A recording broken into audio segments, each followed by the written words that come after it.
최용선의 쑥떡 공론.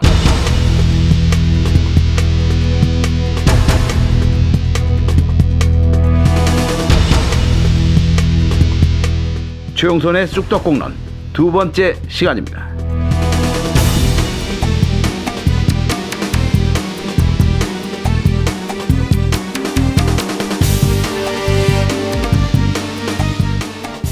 성남 지역 정가 소식을 알아보는 최용선의 쑥떡 공론, 오늘 두 번째 시간인데요. 저번에 첫 시간 방송이 나간 이후에 아주 뜨거운 반응들이 있었습니다. 네, 어떤 반응들이 있었는지 성남데일리의 최용선 기자님 모시고 이야기 한번 들어보도록 하겠습니다. 최용선 기자님 안녕하세요. 안녕하십니까.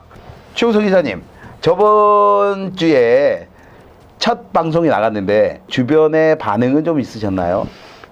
네, 재밌게 들었다는 사람들도 좀 많이 있고, 좀 더 내용을 심층적으로 정리해서 많은 내용이 있었으면 좋겠다, 대체적으로 재밌었다, 좀 더 재밌게 진행했으면 좋겠다, 그런 이야기들 좀 있었습니다. 네, 사실 뭐 저희가 이 재미없게 하려고 한 건 아니고, 그렇죠. 그래서 세월호 참사 때문에 조금 수위를 낮춰서 재밌는 부분도 많이 있었는데 편집 과정에서 편집이 된 것도 사실이지 않습니까?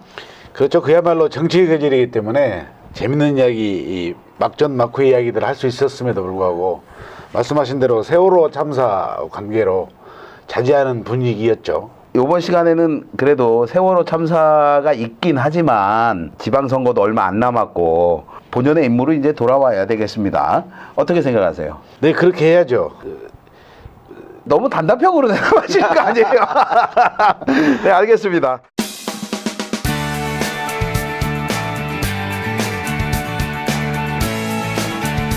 최용선의 쑥떡 공론은 매주 화요일에 방송됩니다.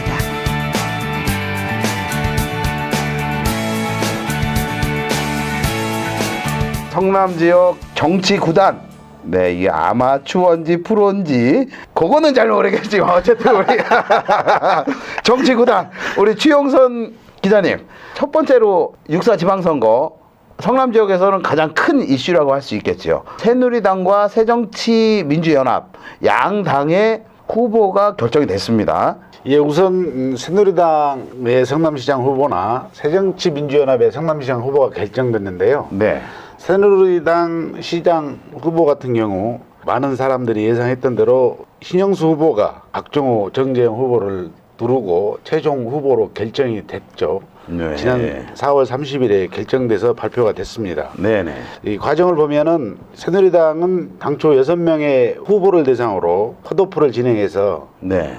신영수 후보, 박종호 후보, 정재영 후보가 컷오프를 통과한 상태에서 이 3인을 상대로 1038명의 당원 투표, 그리고 2개 여론조사 기관을 통해서 여론조사를 5대5로 반영해서 신영수 후보가 562표, 박종호 후보가 399표, 정재영 후보가 371표로 신영수 후보가 육사 지방선거 새누리당 성남시장 후보로 최종 결정이 됐습니다. 네.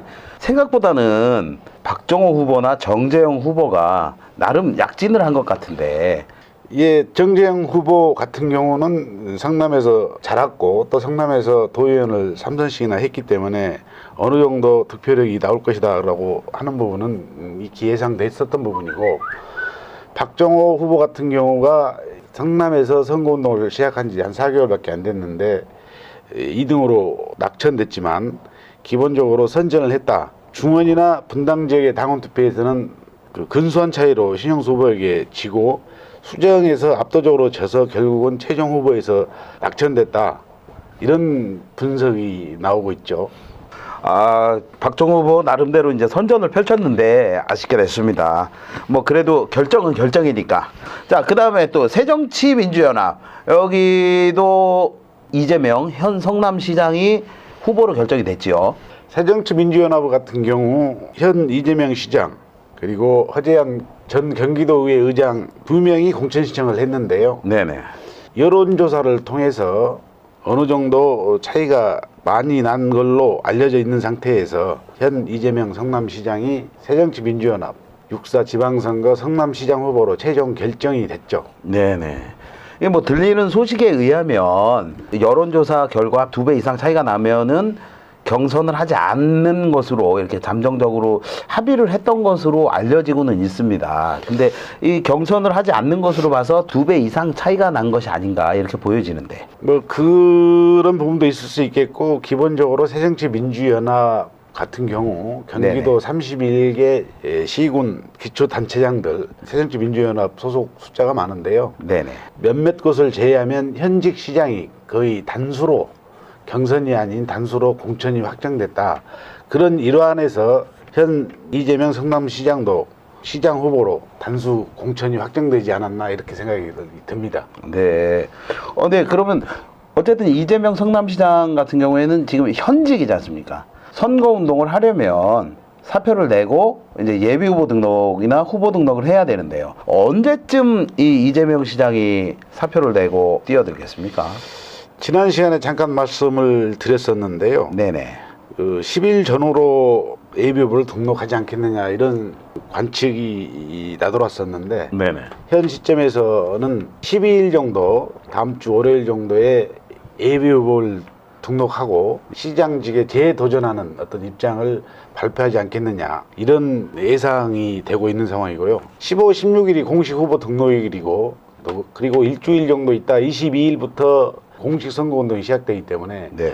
그 사이에 나름대로 후보로서 선거운동을 하려면 12일 정도의 예비후보 등록을 하면서 성남시장직의 권한이 정지되지 않겠느냐. 한 가지 덧붙여 말씀드리면, 성남시장은 예비후보 등록을 하면 그날부로 시장 권한이 정지되고 또 시장실에 출근을 하지 않고 6월 4일 선거가 끝나면 바로 시장직에 복귀해서 당락에 상관없이 6월 30일까지 임기를 마치게 됩니다. 아, 당선 여부와는 상관없이 6월 4일 이후에도 6월 30일까지 시장직을 수행한다. 이렇게 보면 되겠네요. 그렇죠. 시장 임기가 기본적으로 선거가 있던 해 7월 1일에 시작해서 다음 선거 6월 30일까지 시장의 임기이기 때문에 네네. 6월 4일 시장 선거 당락 유무에 상관없이 네. 현 시장은 6월 5일부터 6월 30일까지는 성남시장이기 때문에 네. 임기를 마치게 되는 거죠. 그러면 말이죠. 시장 선거에 아무래도 변수가 여러 가지 있을 것 같은데 어떠한 변수가 있을까요? 이번 지방선거가 다른 여느 때 지방선거보다 또 변수가 많지 않을 걸로 보여지는데, 일단 성남의 시장 같은 경우 변수를 보면 첫 번째, 무소속 후보가 2명 정도, 한두 명 정도는 있다. 다른 선거에서 무소속 후보가 있었지만 일단 무소속 후보의 어떤 출마 여부, 그리고 현재 중앙당에서 원내 제3당인 통합진보당의 후보 정영주 후보가 예비후보 등록을 하고 시장 출마를 공언한 상태이기 때문에 통합진보당 후보의 득표 여부, 그리고 지방선거 같은 경우는 항상 투표율이 낮았는데 네. 이번 선거에 투표율이 어느 정도 되느냐. 이번 지방선거는 사전투표가 진행되는데요. 사전투표는 31일 토요일 일요일 날 진행되는데, 네. 각 동의 동사무소에 가서 신분증만 지참하면 어떤 형태로든지 투표가 가능하다. 네. 이 사전투표가 어느 정도 투표율이 나오느냐, 네. 이 부분이 당락에 상당한 영향을 줄 것이다. 이런 부분. 그리고 마지막으로 조심스러운 이야기이긴 하지만 세월호 대참사, 예. 이 부분이 여야 후보에게 어떻게 작용하느냐, 그 부분도 굉장히 주목이 되는, 앞서 말씀드린 무소속 후보, 통합진보당 후보, 네. 그리고 투표일, 또 사전투표제에 의한 투표일, 그리고 방금 말씀드린 세월호 참사, 네. 이런 5가지 부분으로 시장 선거의 변수로 짚어볼 수 있겠다, 이런 생각입니다. 네. 5가지를 뭐 다 조목조목 따져보기는 좀 그렇지만 무소속 후보가 출마하는 것에 대해서는 조금 짚고 넘어갈 필요가 있을 것 같은데요. 현재 무소속 후보로 이미 출마 기자회견을 했던 네. 후보는 박영숙 후보죠. 새누리당 성남시장 후보 경쟁에서 거듭 예. 탈락하면서 네네.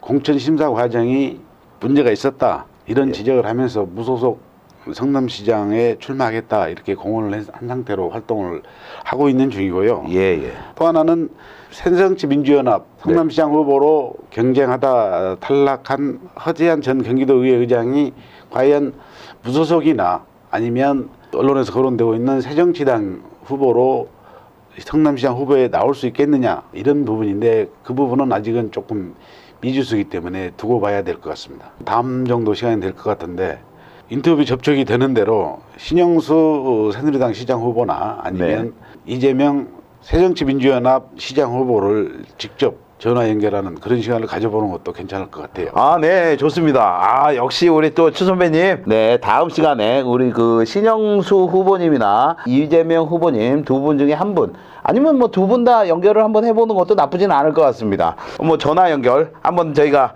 추진해 보도록 하겠습니다.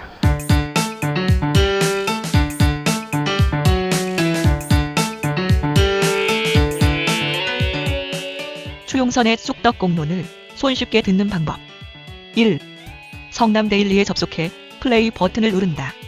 2. 투데이 성남 홈페이지에 접속해 플레이 버튼을 누른다. 3. 스마트폰 앱 팟빵을 다운받아 투데이 성남 라디오를 검색해서 듣는다. 추용선의 쑥떡 공론 많은 사랑 부탁드립니다.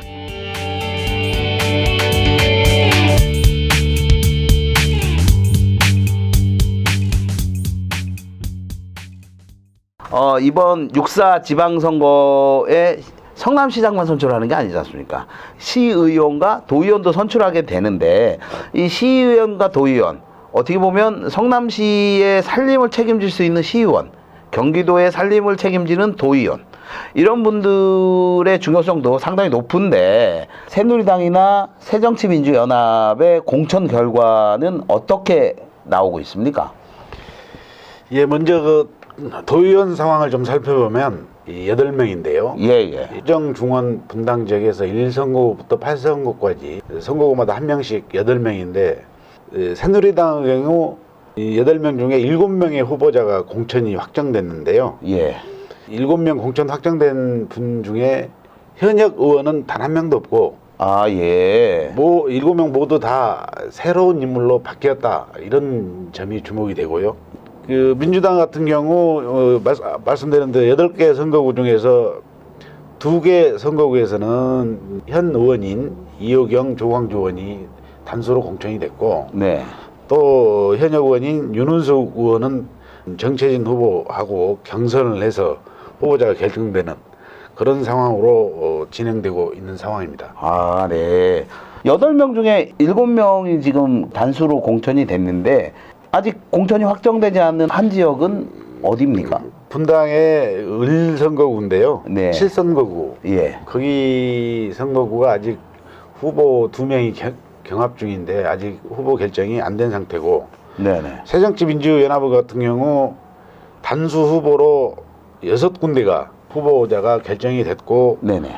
성남의 2선거구인 수정구의 2선거구인 예. 그리고 앞서 말씀드린 현역 윤은숙 의원이 있는 선거구 예. 두 곳이 경선이 진행 중에 있습니다. 네, 도의원은 사실 어떻게 보면 저희가 기자 생활을 하면서도 도의원들하고 접촉할 일은 그렇게 사실은 많지는 않습니다. 사실 어떻게 보면 더 큰 살림을 책임지고 있는 도의원이긴 하지만 자주 볼 일이 없어서. 그게 문제예요. 우리 권 기자가 정확하게 짚으셨는데 네네. 그게 문제입니다. 도의원이 금전으로 환산할 수는 없지만 시의원보다 연봉이 최소한 3천 정도는 더 받아요. 그런 상황임에도 불구하고 도의원 무용론, 지역에서 시의원들은 주민들과 접촉이 빈번하고 또 자주 행사장이나 또 민원은 관계로 자주 보게 되는데 네네. 도의원 같은 경우는 얼굴 볼 수가 없다. 예, 그렇죠. 도의원이 도대체 무슨 역할을 하는 것이냐. 네네. 이런 도의원 무용론들이 지역에서 많이 있는데 이번 선거를 통해서 도의원들이 당선이 된다면 당을 떠나서 도의원의 역할들이 있기 때문에 충실히 할 뿐만 아니라 지역 주민들하고 접촉 또 어떤 민원 해결에 대한 방안 이런 것들을 가지고 선출직에 맞는 도의원이라고 하는 역할에 맞는 그런 활동들이 됐으면 좋겠다. 그런 활동들이 될 만한 후보가 도의원에 당선돼야 된다. 이런 것들이 시민들의 여론이죠. 시의원뿐만 아니고 도의원들도 선거 때만 이렇게 인사드리고 이러는 게 아니고 평상시에도 시민들과 자주 접촉을 가져서 도의원으로서 우리 지역의 시민들이 어떠한 욕구, 어떠한 민원이 있나 이런 것들을 정확히 파악해야 된다는 말씀이신 거죠? 그렇죠. 도의원, 시의원이 역할이 겹치는 것처럼 보이지만 그런 게 아니고 역할이 겹치지 않고 나름대로의 역할이 있기 때문에 또 시의원 또 도의원 이런 상황들을 구분해서 후보를 선출하고 의원들을 선출하는 거 아니겠습니까? 그 도의원에 이번에 당선되는 후보들은 도의원으로서 역할이 무엇인지 정확히 파악하고 시민들과의 접촉, 지역민들과의 대화 이런 부분들에 대해서 확실하게 달라지는 모습들을 보여줘야 된다. 그리고 또 한 가지 말씀드릴 수 있는 것은 도의원과 시의원이 연계해서 지역의 여러 가지 시민들의 살림, 시민들의 어떤 민원 이런 부분들을 보살피고 해야만 되지 않겠느냐. 그것이 시의원과 도의원의 역할이다. 이렇게 이야기할 수 있죠. 네, 맞습니다. 시의원과 도의원 이렇게 출마하시는 후보님들 추용선 기자님의 이번 말씀 아주 새겨 들으셔야 할 것 같습니다. 자, 그럼 계속해서 성남 지역 이번 6.4 지방선거 시의원들 공천 현황 요거 좀 살펴주시죠. 시의원 같은 경우 새누리당은 시의원 후보를 수정구를 제외한 예. 중원 분당 지역에는 후보자들을 공천 확정해서 이미 발표를 했고요. 예. 수정구 지역은 2, 3일 내로 공천 발표가 될 걸로 보이고 예. 새정치민주연합의 경우 전 지역에 대해서 후보자가 발표는 됐는데 네네. 몇몇 단수 후보로 발표된 지역을 제외하면 2명 내지는 뭐 최고 많으면 5명까지 경선을 하게 됩니다. 예. 경선 방법은 국민 여론조사 그리고 권리당원 선거인단 투표 또는 권리당원 선거인단 투표 50% 국민 여론조사 50% 이렇게 경선의 방법들이 한 3가지 정도로 달리 지역마다 진행되는 상황이고요. 예. 그 경선은 5월 7일부터 9일까지 3일 사이에 진행되고 최종 후보는 9일 저녁이나 아니면 10일 오전 중으로 확정 발표될 것으로 보입니다. 그러니까 다음 주 추용설의 습덕공론이 이제 매주 화요일 방송이 되게 되는데요. 다음 주 화요일 정도가 되면 출전할 선수들이 모두 결정이 될 것 같습니다. 그렇죠. 15, 16일이 공식 후보 등록일이기 때문에 네. 10일 전후로 해서 최종 후보들이 확정이 될 것으로 보이고요. 네. 앞서 말씀드린 새누리당 시의원 후보 같은 경우 수정구 지역을 제외한 전 지역에 후보자를 확정했는데 주목할 것은 분당구의 시의원 후보 중에서 현역 시의원은 단 한 명도 없다. 그래서 100% 바뀌었다. 이것이 주목할 점이고요. 분당 지역의 현역 의원이 전체 다 이번에 공천을 받지 못한 건가요, 그럼? 일단은 분당 지역은 선수가 많은 3선급 이상의 현역 의원들이 많았던 측면도 있고요. 네. 그리고 상식 공천이라고 하는 부분을 새누리당에서 들고 나왔지만 세월호 참사 영향으로 인해서 선거 운동이 중지되고 공천 작업들이 뒤로 미뤄지면서 상식 공천이 그 시의원까지는 거의 적용이 안 됐다. 당협위원장을 중심으로 해서 후보자가 사전에 거의 정리된 상태에서 공천 확정이 진행되지 않았느냐 그렇게 분석이 가능하고요. 이와 관련해서 상식 공천이 문제가 있었다는 부분에 대해서 현역 성남시 의원이 문제점을 지적하고 SNS상이나 경기도당에 항의한 걸로 지금 알려져 있죠. 네.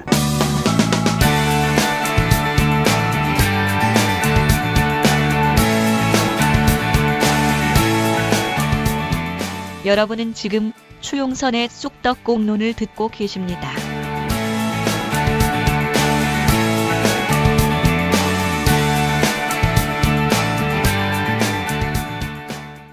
네, 새누리당 내용은 이렇게 한번 살펴봤고요. 그러면 새정치민주연합의 공천 내용은 어떻습니까? 새정치민주연합의 시의원 후보 14개 선거구에서 최종 후보들이 확정이 됐는데 말씀드린 단수 후보 그다음에 경선하는 부분이 있는데 단수 후보가 수정구의 가선거구, 나선거구, 그다음에 라선거구, 네. 그다음에 분당 갑의 아선거구의 단수 후보가 결정되고 나머지 부분은 경선이 진행되고 있는 상황인데 여기서 주목할 점은 네네. 수정구 지역이 선거구가 4개인데 4곳 중에 3곳이 현역 시의원이 단수로 공천이 확정됐다. 이런 부분이 주목할 점입니다. 4곳의 선거구 중에 3곳이 현역 의원이 단수로 결정이 됐다. 바꿔 얘기하면 다른 분들이 공천 신청을 안 했거나 중간에 포기했거나 아니면 경쟁력이 없거나 뭐 이런 내용인데 이 내용에 대해서 조금 더 자세히 말씀해 주시죠. 예, 말씀하신 대로 이제 수정구의 3명의 단수 공천 지역 중에서 네.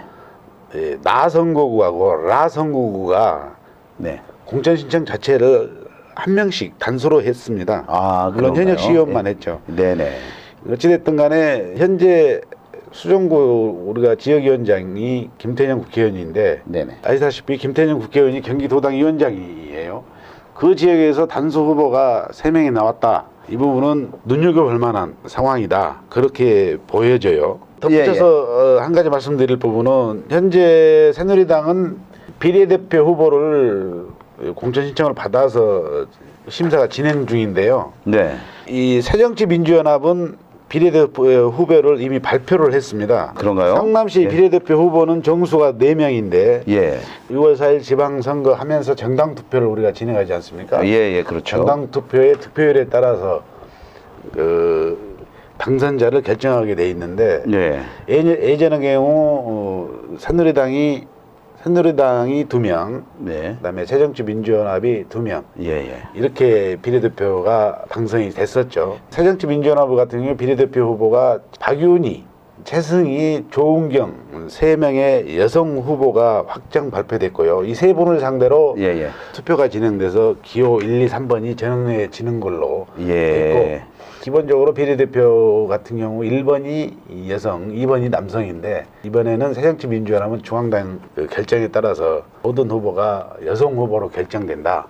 이런 점이 좀 달라진 점이죠.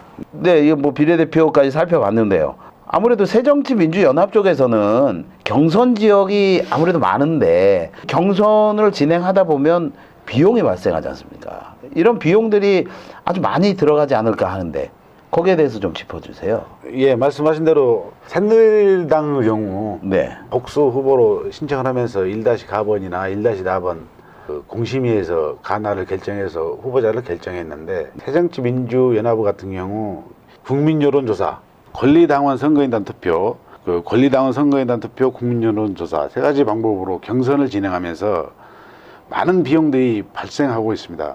중앙 언론에서도 많이 나오지만 공천장사냐 이런 이야기들이 많이 나와요. 예. 기본적으로 지금 새정치민주연합 같은 경우 경기도당의 시의원 후보를 공천 신청하면서 모든 후보들이 160만 원을 이미 납부한 상태고요. 네. 성남의 현재 경선이 진행되는 상황들을 보면 예. 가장 비용이 많이 나와 있는 부분이 성남의 바선거구. 여기에는 2명의 후보가 경선을 하게 되는데 이 경선이 무슨 경선이냐? 1등을 하면 공천이 되고 예. 여기서 2등을 하면 낙천이 되는 경선이 아니고 1등을 하면 2-가번이 되고 2등을 하면 2-나번이 되는 공천인데 이런 공천임에도 불구하고 경선 방법이 국민당원 선거인단 투표 그리고 국민여론조사 투표 2가지가 겹치기 때문에 1인당 경선 비용 부담이 395만 원입니다. 2명 중에 1명이 공천이 되는 것이 아니라 가번, 나번을 결정하는데 395만 원을 내고 결정을 한다. 조금 납득이 가진 않습니다. 이게 이제 이런 부분들이. 이 시의원을 경선하는 부분에서 2사람이 각 1인당 395만 원을 부담하잖아요. 예. 국민여론조사 한 가지가 아니고 국민여론조사, 권리당원 선거인단 투표 2가지 이 방법이 50대50으로 반영되면서 비용이 많이 발생하기 때문에 네. 395만 원씩 부담하는 부분인데 예. 경선의 의미는 있지만 금전적으로 심사비리 160만 원에 경선 비용 395만 원이면 그 후보자한테 좀 무리한 부담 금액이 아니냐 이런 부분이 이야기가 나올 수가 있는 상황이죠. 네. 뭐 심사비나 여론조사 그리고 권리당원 투표 이런 것에 비용이 발생한다는 것은 이해가 가는 부분이 있습니다만 가번 나번을 결정하는데 1인당 395만 원 비용이 든다. 이 부분이 기본적으로 제가 알기로는 선거 비용에 포함되지 않을 텐데 시의원들의 선거 비용이 기본적으로 4,500만 원 내외인데 사전에 후보가 결정되는 과정에서 벌써 한 500여만 원 이상씩 비용이 지출되는 부분은 아무리 이 경선도 좋고 또 공정한 후보 결정도 좋지만 비용적인 측면에 있어서는 문제점이 있다 이렇게 볼 수가 있는 것이죠. 네. 이제는 공정한 경선 뭐 중요합니다. 근데 가번 나번을 결정하는데 이런 것들은 과하지 않나 싶은 면이 있지 않나 생각이 듭니다.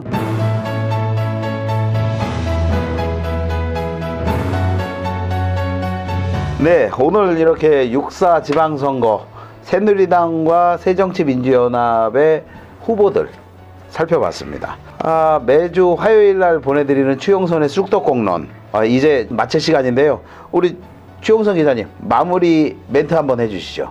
네, 세월호 참사로 인해 수백 명의 희생자들이 발생했는데 그것은 그것대로 애도하고 또 추모하고 반성할 부분은 반성해야 되겠지만 조용한 애도 속에 일상으로 돌아오셔서 각자 맡은 영역에서 권한과 책임, 역할을 다하시면서 평온한 시간 되셨으면 좋겠습니다. 네, 추용선의 쑥떡공론 두 번째 시간 오늘은 여기까지 하도록 하겠습니다. 끝까지 들어주신 청취자 여러분 감사합니다. 감사합니다.